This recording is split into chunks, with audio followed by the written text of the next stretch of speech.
Assalamualaikum warahmatullahi wabarakatuh. Pada kesempatan hari ini, karena banyak yang bertanya masalah dosis pemupukan, cara-cara langkah pemupukan yang digunakan, dan apa saja pupuk yang digunakan ya. Jadi terlebih dahulu jangan lupa di subscribe, like, dan share, dan komen. Mudah-mudahan ilmu yang disampaikan oleh Adi Petani ini bermanfaat dan berguna. Oke. Yang pertama, kita hitung dalam setahun itu pemupukannya Adi Petani itu menggunakan 4 kali dalam setahun. Jadi untuk bulan pertama Adi Petani menggunakan NPK ya, NPK 1616, baik itu yang Mutiara, DGW, dan Loing, dan NPK lainnya terserah, tapi 1616. Dan yang kedua menggunakan pupuk Kesrit. Adi Petani menggunakan pupuk Kesrit, tidak menggunakan dolomit. Yang ketiga, Adi Petani menggunakan pupuk NPK lagi, NPK 1616, itu terserah DGW atau maupun yang lainnya atau Mutiara. Yang keempat, Adi Petani menggunakan pupuk NPK lagi 1616. Yang Adi Petani gunakan itu sesuai dengan urutan tersebut. Jadi untuk pupuk tambahan seperti boron dan Cu itu adalah asumsi yang lainnya. Itu tambahan saja, itu per batangnya 2 ons per batangnya. Oke, untuk dosisnya di sini Adi Petani menggunakan dosis untuk MPK itu untuk MPK 1616 itu per batangnya Adi Petani menggunakan dosis yaitu 1,8 kg per batangnya. Untuk Kesritnya yaitu juga 1,8 kg per batangnya, dan seterusnya MPK 1,8 kg per batangnya, NPK 1,8 kg per batangnya. Jadi totalnya yaitu 7 kilo, sekian atau 7 kilo, sekian per batangnya dalam per tahunnya. Itulah Adi Petani menggunakan NPK 1616. Apakah Adi Petani tidak menggunakan urea dan KCL? Masih tetap menggunakan, tapi itu kadang-kadang digunakan tergantung keadaan kondisi sawitnya. Apakah sawitnya banyak yang terlalu kuning atau terlalu pelepah keras, itu Adi Petani tetap menggunakan urea dan KCL. Tapi itu jarang digunakan, itu pun dosisnya sedikit. Itu jarang digunakan, tapi patokan Adi Petani itu menggunakan NPK yang utama, intinya adalah NPK, Kesrit, dan Cu yang udah diterakan di tamelnya. Jadi dalam setahun itu Adi Petani itu menggunakan pemupukan itu 4 kali. Panen rotasinya itu dalam sebulan 3 kali panen rotasi. Jadi seperti itu dosis pemupukan Adi Petani gunakan. Cara untuk tabur itu Adi Petani menggunakan cara taburan. Pupuknya ditabur tergantung pada lahan tersebut. Kalau lahannya miring atau lahannya berbukit itu bisa ditanam, atau lahannya berpasir itu bisa ditanam. Itu cara untuk pemupukan MPK.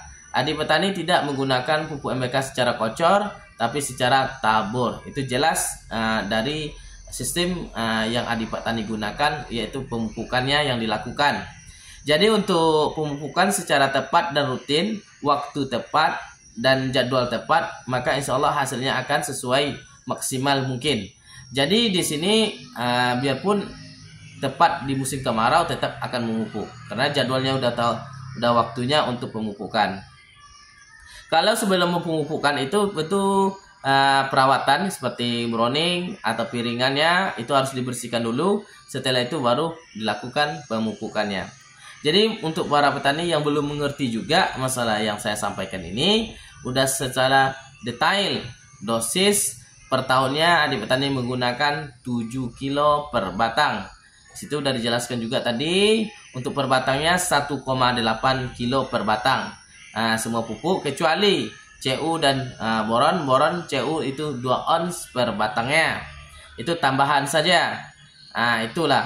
Jadi di sini mungkin itu kurang, karena per batangnya udah 7 kilo itu kurang per tahunnya.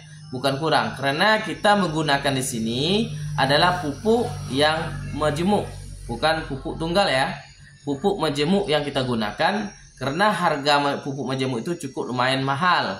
Nah, sesuai ngerogoti hasil kantong, tapi hasilnya cukup memuaskan, malahan melebihi hasilnya yang kita dapatkan.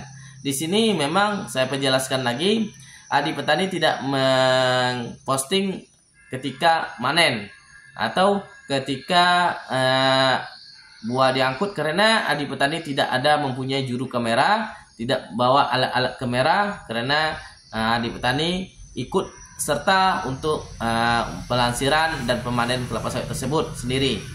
Jadi itu lahan kita sendiri, real punya kita sendiri. Memang nyatanya buahnya seperti itu, tidak ada tambah-tambahan. Itu buahnya memang seperti itu. Di sini saya adik petani jelaskan, bukannya adik petani untuk merendahkan bibit unggul, tapi memang kenyataan yang seperti itu yang adik petani alami. Banyak juga yang lainnya mempunyai bibit unggul, saya juga mempunyai bibit unggul. Ada berapa pokok atau berapa jalur saya mempunyai bibit unggul, saya tanam, tapi tidak sebanding dengan bibit yang abal-abal ini. Justru bibit abal-abal ini buahnya berat, buahnya keras, sedangkan bibit yang unggul ini ringan, buahnya sedang-sedang saja. Nah, jadi di sini mungkin kalau perusahaan menerima bibit yang lebih unggul daripada bibit abal-abal tersebut. Tapi sebagai petani pemula, sebagai petani, bukan PT, bukan perusahaan, tapi adik petani lebih memilih bibit abal-abal. Karena bibit abal-abal ini, karena cara proses dan cara untuk mengambil pembibitannya itu, ya kita udah paham yang mana harus dipilih, mana yang harus untuk dijadikan bibit, di situ udah paham. Jadi di sini dulu beli bibit unggul itu khawatir.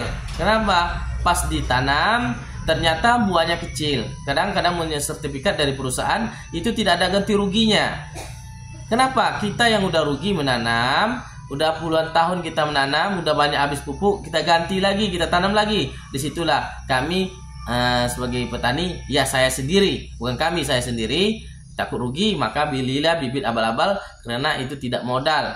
Kalau seandainya tak bagus bisa diganti. Nah, itu sistemnya. Jadi alhamdulillah semuanya terbukti karena kehendak usaha kita. Karena saya bukan mengajak bibit unggul di sini, tapi kenyataannya buahnya sebanding. Tapi kalau masalah berat buah, boleh kita tanding buah, berat buah boleh tanding. Mana yang lebih berat dari yang unggul daripada yang abal-abal seperti saya sini. Oke, itulah penjelasan singkat, mudah-mudahan bermanfaat bagi yang nonton di sini.